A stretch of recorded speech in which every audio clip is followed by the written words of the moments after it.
My name is Diane O'Grady, Thank you. and my life changed drastically when I had a stroke in April of 2015. And I just want to say at the very onset that when there's a health crisis, when somebody experiences a health crisis, they can, it can be very financially devastating. As you're not able to work and there's no incomes for some people. And sometimes insurance is a problem too. So I want to say that prior to the stroke, I was living independently in my own home in Roseville, where I have lived for 40 years. And I was driving. I considered myself to be pretty healthy except for a blood pressure problem, which I sort of ignored. I was active, and I socialized with friends and relatives, and I went to work and I went to church.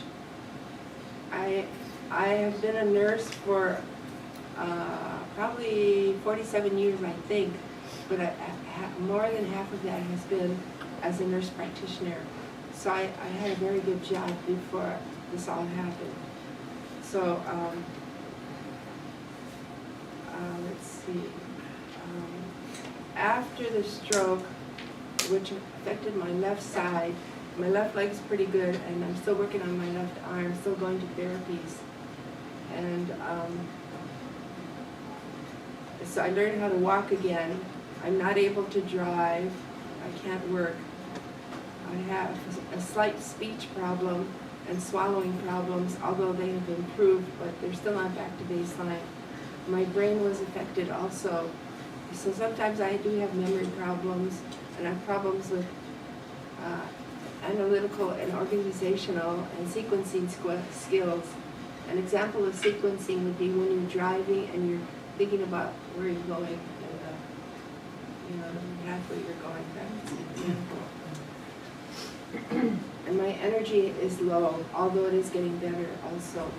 So I've been able to take advantage of OT, PT, speech therapy, and pool therapy here at Regions, which has been really great.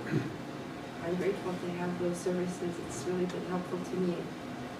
Now, because I had a fairly good job and I had good insurance, and I'm past retirement age actually, so I have some income. I'm not financially devastated like some people could be. And although who knows what happens down the road, depending how long my recovery is, because I'm not able to work also. But I wanted to focus on one more thing I wanted to say about the stroke is that continues to impress me is how much you need two hands to function in life. I didn't realize it until I had the stroke. I never thought about it before. But, if you think about it as you go through the day, getting dressed, driving, there's a lot of things, even eating, you need two hands.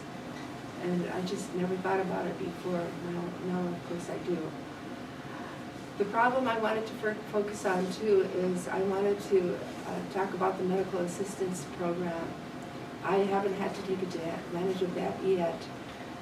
But I know a lot of people do need to do that, and I understand there are, as you already know, there are some changes that need to be made, and some people have referred to that already.